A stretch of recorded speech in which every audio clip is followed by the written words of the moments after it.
Bisa saya mulai ya? Assalamualaikum warahmatullahi wabarakatuh. Waalaikumsalam.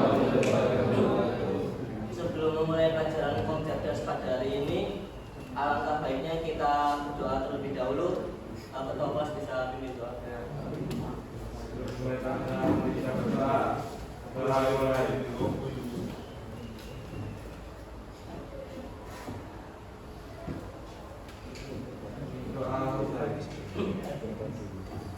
Baik, sebelumnya saya absen terlebih dahulu ya. Yang pertama Abu Musa Al-Asy'ari. Dengan berapa? Tidak tahu dari ketua kelas atau wali kelasnya. Apa ya?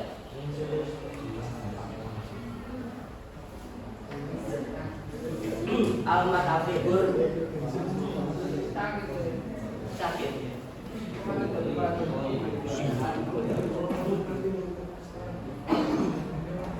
Almat Fatin Amsi Yunabir Alfian Husnul Fatoni Ananda Roma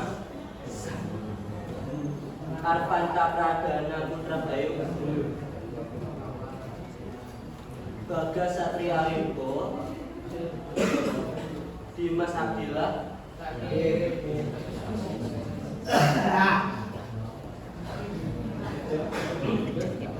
Ega Parisa Dariana Fajar Rizky Ardiansa Fatia Febri Dilbran Kevin Krishna Danu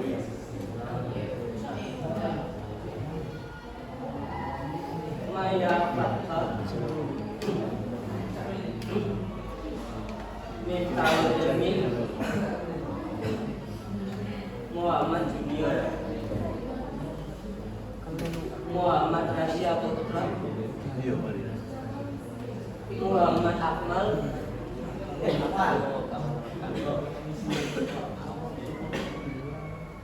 Muhammad Firly Ainur Muhammad Nurul Yakin Muhammad Nurul Yakin Muhammad Rayyan Adani Muhammad Rizky Fadilah Nabila Fatimah Tisa Novanda Utomo Raditya Paresi Rangga Sanjaya Rangga Sanjaya Mulia Dharma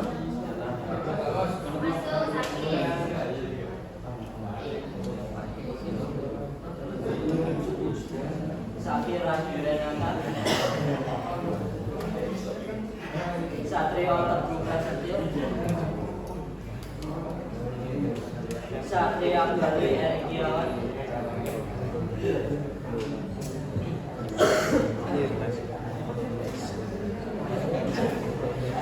Oke, kita masuk ke pelajaran Cerdas, yaitu bab 2 tentang perakitan komputer ya. Di sini ada yang tahu komputer itu apa? Apa yang dimaksud dengan komputer? Ada yang sudah tahu? Ada yang sudah paham? Terus di sini ada yang sudah pernah rakit komputer apa belum? Ada. Kita masuk ke perakitan komputer, yang dimana pengertian komputer adalah komputer berasal dari bahasa Inggris, yaitu komputer, dengan kata dasar to compute yang artinya menghitung. Jadi secara harfiah komputer berarti mesin hitung. Tetapi dalam perkembangan selanjutnya banyak fungsi yang dapat dilakukan oleh mesin kecil ini. Jika kita dapat menyusun perintah-perintah pada komputer atau yang kita sebut sebagai program aplikasi. Di sini ada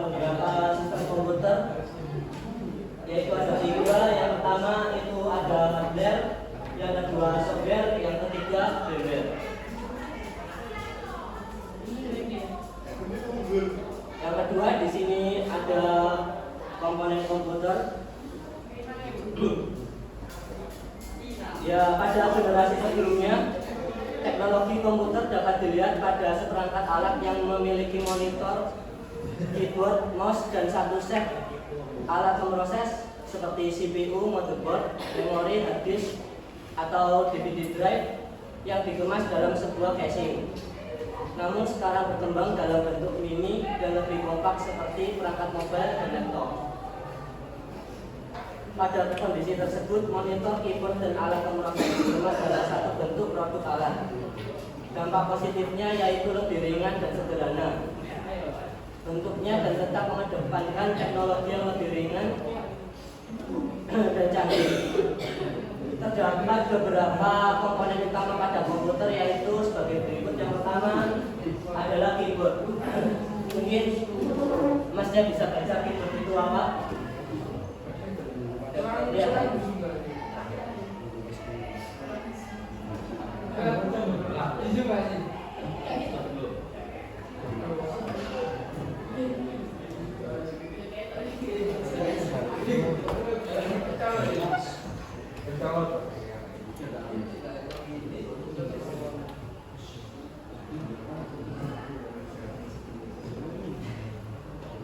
Kelihatan nggak?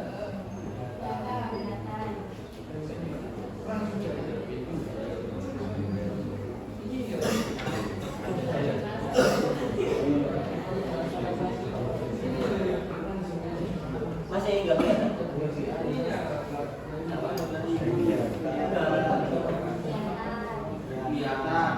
Kelihatan mas, kelihatan.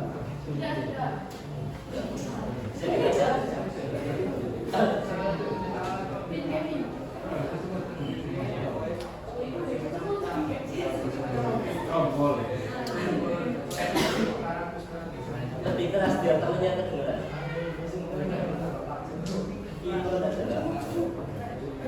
Nggak kelihatan? Masih nggak kelihatan? Bisa tidaknya yang kelihatan?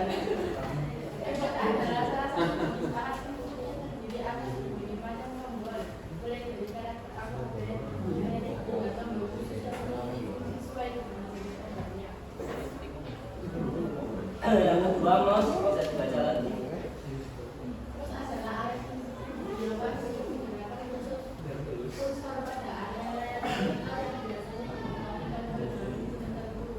Ya, sekarang kan mouse itu nggak cuma pas tuh kelikannya cuma 2 ya. Sekarang itu tombol kliknya itu bisa ada 4 atau 5, yang dimana tombol lainnya itu bisa digunakan untuk next dan back, terus kemudian kayak play atau dan semacam lainnya. Terus di sini ada monitor. Monitor merupakan jenis perangkat output yang dapat mengubah sinyal digital dari komputer melalui port VGA menjadi tampilan grafis sehingga memungkinkan pengguna dapat melihat gambar atau video. Di sini yang ada casing.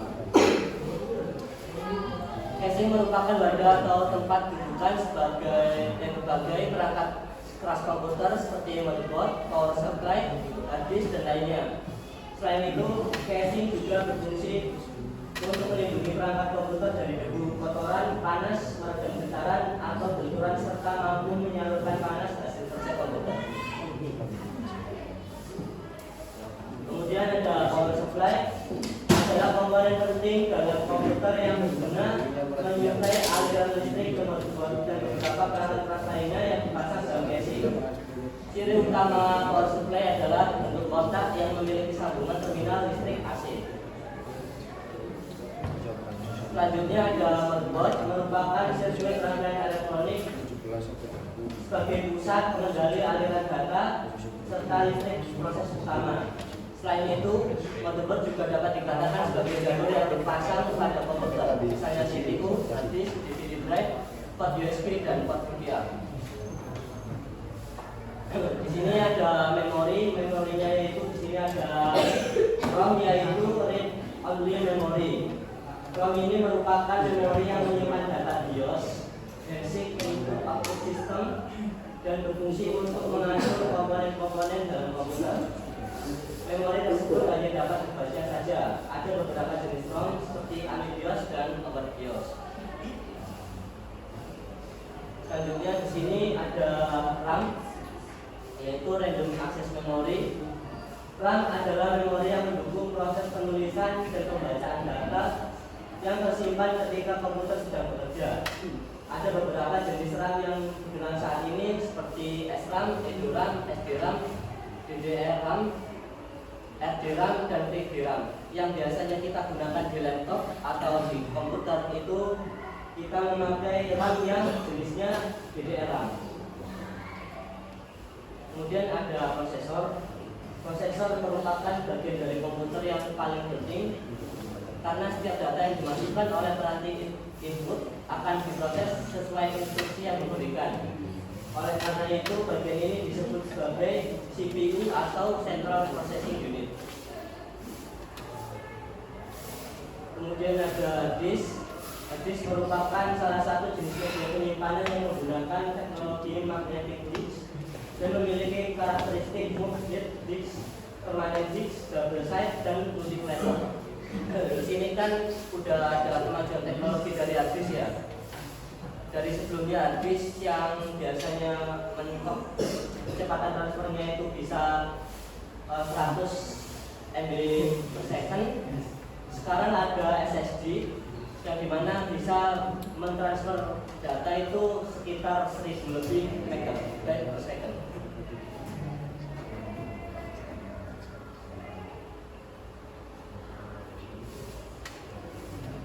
Selanjutnya di sini ada perakitan komputer ya.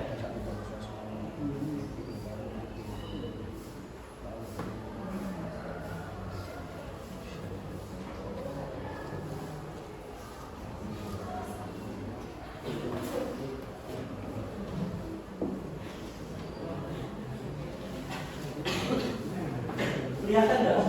Kelihatan.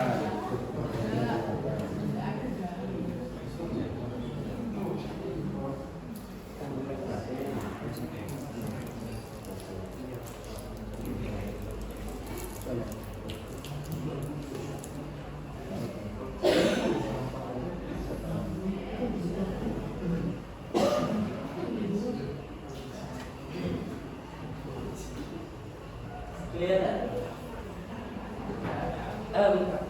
Masih belum kelihatan apa udah kelihatan? Sudah kelihatan ya. Di sini masuk ke langkah-langkah dalam merakit komputer. Yang pertama adalah untuk memasang prosesor terlebih dahulu. Untuk pemasangan prosesor pada motherboard atau mainboard akan lebih mudah untuk dilakukan apabila motherboard belum dipasang pada casing ya. Karena hal-hal yang perlu diperhatikan saat memasang prosesor adalah menentukan terlebih dahulu posisi satu pin. Biasanya terdapat pada prosesor pada setiap ujungnya. Kemudian masukkan prosesor tersebut sesuai dengan arah pin. Kemudian angkat tuas pengunci dalam posisi tegak dan terbuka. Kemudian pasang prosesor pada soket prosesor yang ada pada mainboard. Setelah prosesor terpasang pada mainboard, maka kembalikan tuas pengunci ke arah bawah untuk menutup prosesor. Jadi prosesor itu kayak ada soketnya. Misalnya ini prosesor ya, itu soketnya prosesor itu sebelum dipasang itu dibuka dulu, dibuka pengait-nya, kuncinya. Terus ini prosesornya dimasukkan searah dengan pinnya yang tadi. Kalau sudah itu ditutup kemudian dikunci seperti itu. Terus di sini yang kedua adalah memasang heatsink untuk prosesornya. Karena prosesor itu memiliki suhu yang panas, oleh karenanya diperlukan kipas atau fan untuk mengurangi hawa panasnya. Heatsink adalah kipas yang dipasang tepat di atas prosesor. Yang untuk memasangnya ini cukup mudah, hanya tinggal memasukkan kaki-kakinya saja ke dalam motherboard dan dikencangkan. Setelah dipasang heatsink, sekarang kita pasang memorinya yaitu RAM. Umumnya memori yang digunakan saat ini adalah jenis RAM DDR3 dan metode 4 yang saya sudah sebutkan tadi. Nah ini sebelum memasang RAM, kalian pastikan dulu ini RAM-nya ini sesuai sama tipe soket yang ada di motherboardnya. Untuk cara pasangnya sendiri sangat mudah dengan menyesuaikan cekungan yang ada pada memori dengan slot yang ada pada motherboard. Yang keempat, di sini pasang mainboard pada casing. Memasang mainboard dengan cara menentukan dudukan mounting mainboard pada casing.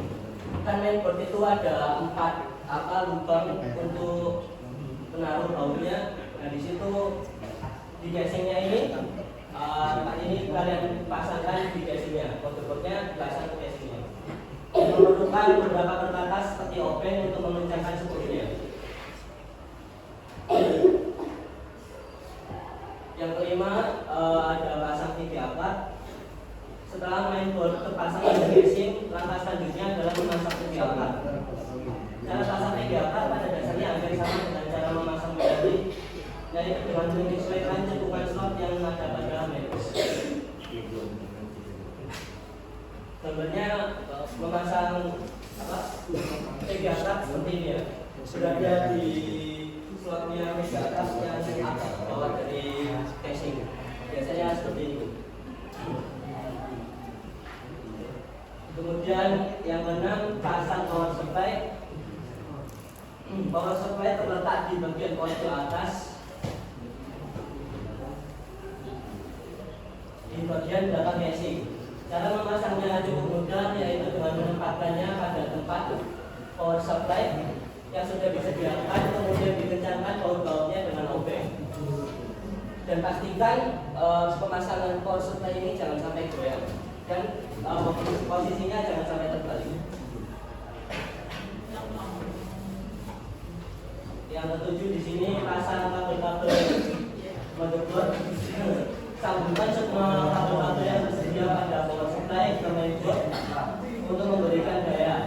Atur sesuai gambar di bawah dan tinggalkan kabel untuk HDD dan ODD.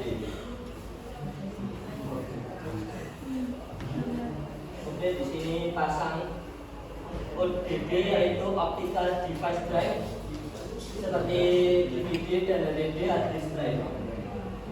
Setelah kabel power supply terpasang pada motherboard, langkah selanjutnya adalah memasang hard drive pada casing. Sesuaikan masing-masing hard drive sesuai dengan ruangan drive pada casing. Jika sudah memasang ODD dan HDD, yang terakhir adalah finishing, yaitu semua kabel dan konektor telah tersambung. Sekarang mengecek seluruh fungsi dari komponen-komponen yang telah dirakit menjadi sebuah komputer. Mungkin cara pengecekannya adalah dengan pasang menutup casing dengan sempurna menggunakan perkakas obeng, pasang kabel VGA ke monitor dan colokan kabel power monitor. Yang ketiga, colokan kabel power CPU ke soket atau saklar listrik yang dinyalakan. Kemudian langsung kita bisa nyalakan tes PC dengan menyalakan PC ya. Mungkin seperti itu. Ada yang mau kita nyalakan, ada yang paham, ada yang masih belum paham. Apa sudah paham semua? Sudah paham semua ya? Kalau kalian sudah paham semua, kalian bisa mengerjakan lembar pengalaman siswa tes formatif berikut ya. Dari 1 sampai 3.